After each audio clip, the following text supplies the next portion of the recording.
Hello বন্ধুরা, সুপ্রভাত। কেমন আছো তোমরা সবাই? আশা করছি তোমরা সবাই খুব ভালো আছো। আমার আরও একটি নতুন ভিডিওতে তোমাদের সকলকে অনেক ভালোবাসা আর অনেক স্বাগত জানিয়ে আজকের ভিডিওটি শুরু করলাম। আশা করছি আজকের ভিডিওটি দেখতে তোমাদের খুব ভালো লাগবে।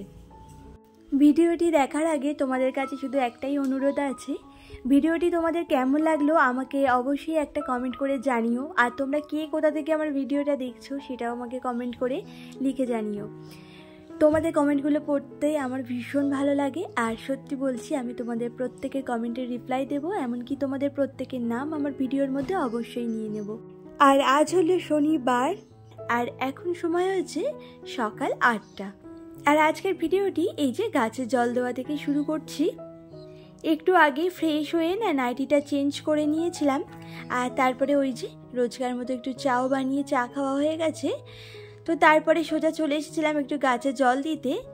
আর এরপর দেখো এখন আবার ঘরে এসেছি, একটু স্কিন কেয়ার করে নিচ্ছি। এখন যদিও শীতটা চলে গেছে, গরমটা কিন্তু ভালোই পড়ে গেছে। এই সময়টা বিশেষ করে না স্কিনের বেশি টান ধরে, তো ওই জন্যই শীতের ক্রিমটা কিন্তু এখনও পর্যন্ত ইউজ করছি। আর আমি শীতে না ল্যাকমি পিচ মিল্ক ক্রিম ওটাই ইউজ করতাম, তো সেটা এখনও শেষ হয়নি, অল্প মতো দেখলাম কি এখনও রয়ে গেছে, তো ভাবলাম সেটাই এখন মেখে নিই যে কদিন হয়। তো যাই হোক, এইদিকে দেখো এখন এই যে ঘরটা ডাস্টিং করছি। আর ওইদিকে মাম্মা কিন্তু এখনও ঘুমাচ্ছে, ও এখনও ওঠেনি। আজকে যেহেতু ওর আন্টির পড়া নেই, আজকে ছুটি আছে, তাই আজকে অনেকক্ষণ ঘুমাবে আমাকে কাল রাত্রেবেলায় বলেছিল। আর সেজন্য কিন্তু আমি আর আজকে ডাকলাম না। অন্যদিন কী হয় বলো তো, আমি ঘুম থেকে যখন উঠি ওকেও ডাকি, আবার কখনো কখনো ওই যে বাসি কাজকর্ম সেরেও ওকে ডাকি। তো আজকে আর ডাকবো না, যতক্ষণ ঘুমাতে চাইছে ঘুমাক, নিজে থেকে উঠে যাবে। তারপরে ওকে ভালো করে একদম ফ্রেশ করে দেবো। আর নিজে নিজে তো ব্রাশ করতেই পারে, কিন্তু ভালো করে না একদমই করে না, জানো না, ওই জন্য ওকে আমি ব্রাশ করিয়ে দিই।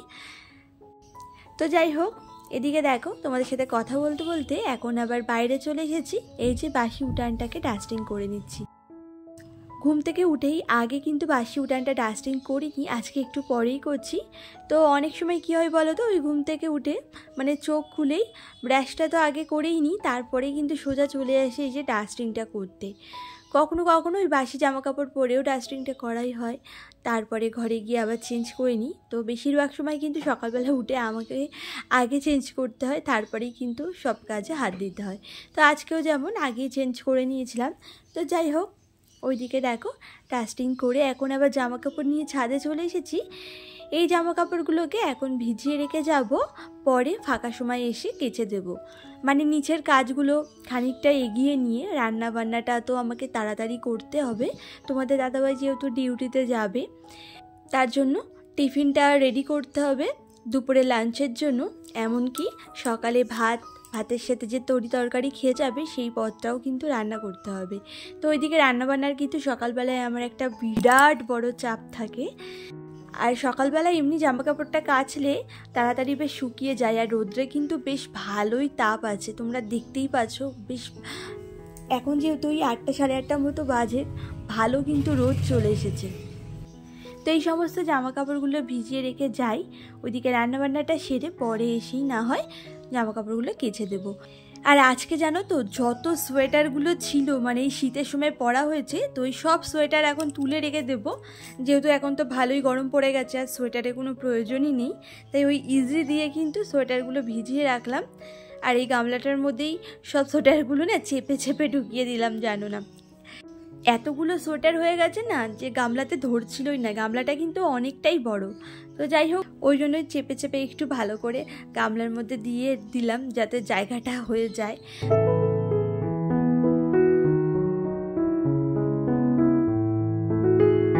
তো যাই হোক, ওইদিকে দেখো তোমাদের দাদাভাই আবার বাজার থেকে চলে এসেছে, আর নিয়ে এসেছে চিকেন, সাথে মাছের মাথাও একটা নিয়ে এসেছে, রুই মাছের মাথা। আজকে মাছের মাথা দিয়ে বাঁধাকপি করব, আর সাথে করব এই যে চিকেন। আর চিকেনটা দেখো খুব ভালো করে কিন্তু আমি ধুয়ে নিই, দুবার করে ধুই। প্রথম একবার কিন্তু ধোয়া হয়ে গেছিলো আগে, তারপরে এটা তোমরা যে দেখছো সেটা হলো দ্বিতীয়বার। তো ভালো করে কিন্তু ধুয়ে টুয়ে তারপরে দেখো এখন সমস্ত মশলাগুলো দিয়ে চিকেনটাকে বেশ খানিকক্ষণ ধরে না ম্যারিনেট করে রাখবো। আর তারপরে আবার টুকটাক কাজ আছে সেগুলোকে সারবো, তো তারপরে আবার চিকেনটাকে বসাবো।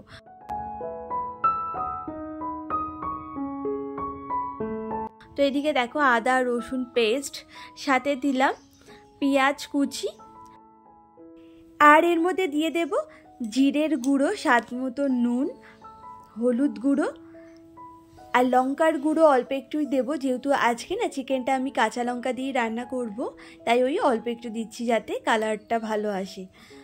এই সমস্ত দিয়ে তারপরে একটু সর্ষের তেলও দিয়ে দিলাম। আর এরপরে খুব ভালো করে কিন্তু চিকেনটার সাথে মশলাগুলোকে মেখে নেব। আর এরপরে কিন্তু আরও একটা জিনিস দেব, আর সেটা দেওয়ার পরে চিকেনের টেস্ট কিন্তু দ্বিগুণ বেড়ে যাবে। আর এই যে এর মধ্যে এখন দিয়ে দিচ্ছি 2 চামচ মতো টক দই। আর জানো তো চিকেনের মধ্যে হোক বা ওই খাসির মাংসেতে যদি একটু টক দই দেওয়া যায় না, খেতে না দারুণ লাগে, আর বেশ মাংসটাও নরম হয়ে যায়। আর চিকেনে বিশেষ করে দেখবে যে সলিড পিসগুলো থাকে সেগুলো বাচ্চারা একদমই খেতে পারে না, কেমন যেন চিপড়া চিপড়া হয়ে যায়। কিন্তু আমি যেভাবে চিকেনটা রান্না করি, বিশ্বাস করো তোমরা হয়তো চোখে দেখছো, মানে তোমরা না খেলে তো কী করে বুঝবে জানি না, তো বিশ্বাস করো চিকেনটা এত সুন্দর নরম হয় না যে তোমাদের কি বলবো। আমি এমন করে মানে চিকেনটা রান্না করি, আর এইভাবে টক দই দিয়ে যদি মেখে রাখা যায় বেশ ভালো নরম হয়ে যায় চিকেনটা। আর বাচ্চারাও কিন্তু, আর আমার মেয়ে তো ছোটোই, আর আমার মেয়েকে তো তোমরা দেখেইছো, কিন্তু ছোটোই, তো সলিড পিস কিন্তু খুব ভালোভাবেই খেতে পারে, কোনো অসুবিধা হয় না। তো যাই হোক এরপরে একটু গরম মশলা কিন্তু বেটে নিলাম। আর এই চিকেনের মধ্যে নামানোর সময় একটু গরম মশলা বেটে দিলে না গন্ধটা বেশ ভালো বার হয়। তো যাই হোক ওইদিকে চিকেনটাও হয়ে গেছে, বাঁধাকপিটাও হয়ে গেছে, বাঁধাকপিতেও একটু গরম মশলা দিয়েছিলাম। তো ওই দুটো নামিয়ে নিয়ে এখন আবার চলে এসেছি ঘরে, কারণ সোনামা তো একটু আগেই ঘুম থেকে উঠে গেছে। আর আমি যখন মশলা করছিলাম, তোমরা লক্ষ্য করেছো কিনা জানি না, আমার পেছনে কিন্তু দাঁড়িয়েছিল একটা আবার বাটি নিয়ে, জানো তো ওই যে আমি চিকেন রান্না করছিলাম, তো চিকেনের গন্ধটা তো পেয়ে গেছে, তো বাটি দিয়ে দাঁড়িয়েছিল যে ওকে একটা কষা পিস দিতে হবে। এরকম করে সব সময়, জানো না। তো ওই যে তাড়াতাড়ি করে ঘুম থেকে উঠে ব্রাশ করে, মানে যেই ওর নাকে মানে গন্ধটা গেছে, আমি ধরো রান্নাঘরে রান্নাটা করছিলাম আর ঘর থেকে তো গন্ধ পেয়ে গেছে, হয়তো ওর ঘুম ভেঙে গেছিলো, তো গন্ধটা পাওয়া মাত্রই তাড়াতাড়ি করে ব্রাশ করে এসে ওই যে চিকেন চাইছিল। অন্যদিন ওকে ঠেলে ঠেলে আমাকে পাঠাতে হয় জানো না ব্রাশ করতে, আর আজকে নিজে থেকেই ব্রাশ করে চলে এসেছে। বাচ্চারা সত্যি এমন এমন জিনিস করে না যে হাসিও লাগে আবার রাগও হয়, কী যে হয় মানে বোঝাও মুশকিল। আর ও যখন স্কুলে যায় কখনো কখনো তো মনে করি স্কুলে থাকলেই বোধহয় শান্তি, এই বাড়িতে যতক্ষণ থাকবে এত দুষ্টুমি করে বেড়ায় না। আর যখন স্কুলে থাকে তখন না আবার কেমন একটা যেন লাগে, বাড়িটা কেমন ফাঁকা ফাঁকা লাগে, তখন যেন অতটা ভালোও লাগে না। কাছে থাকলেই ভালো লাগে, যতই বদমাইশি করুক যাই করুক না কেন, ওই যে হাসিও পায় আবার রাগও হয়, কী আর বলি। তো যাই হোক এইদিকে দেখো রান্নাবান্না কমপ্লিট করে ঘরে এসে ওই যে বিছানাটা গুছিয়ে নিয়েছি, সোনামা তো উঠেই গেছে ঘুম থেকে। আর তারপরে এই যে ঘরের প্রত্যেকটা জিনিস একটু একটু করে ডাস্টিং আর ক্লিনিং করে নিচ্ছি।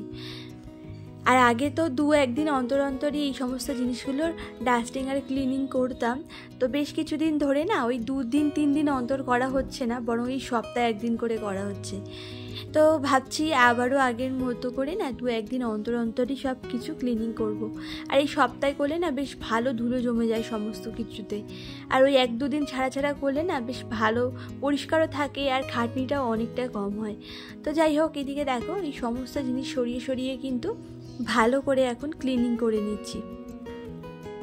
আর আমি তো একটা খুবই সিম্পল হাউসওয়াইফ, আর আমার এই সংসারের কাজগুলো খুবই সিম্পল। জানি না আমার সংসারে কাজকর্ম করাটা তোমাদের কেমন লাগছে। তো সংসারে কাজকর্ম করে অনেক মানুষই কিন্তু জীবনে অনেকটা এগিয়ে গেছে।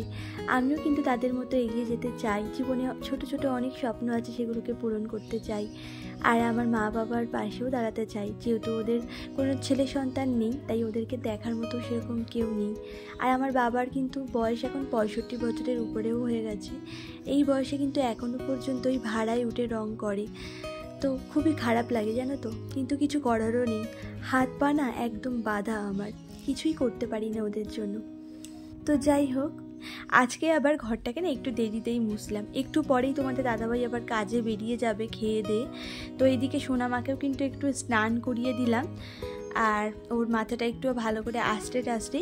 তো এরই মধ্যে তোমাদের দাদাভাইকে খেতে দিয়ে ওকে মানে কাজে পাঠিয়ে দিয়েছি। আর সোনামা এখন ঘরে একটু টিভি দেখছে, আর আমি এখন চলে এলাম ছাদে। এই যে জামা কাপড়গুলো ভিজিয়ে দিয়ে গেছিলাম, সেগুলোই একটু কেচে নিলাম। তো এই সোয়েটারগুলো দেখো, মেল শীত, এখানে কতগুলো সোয়েটার তোমরা শুধু দেখো। আর এইগুলোকে শুকাতে পারলেই হয়। এগুলোকে না যতক্ষণ তুলে রাখতে পারছি না, ততক্ষণ না শান্তি পাচ্ছি না। এই ঘরের মধ্যে সব জমেছিল। সোনামায়ের একটা ছোট্ট চেয়ার আছে, তো সেই চেয়ারের উপরেই না ভাঁজ করা ছিল এই সোয়েটারগুলো।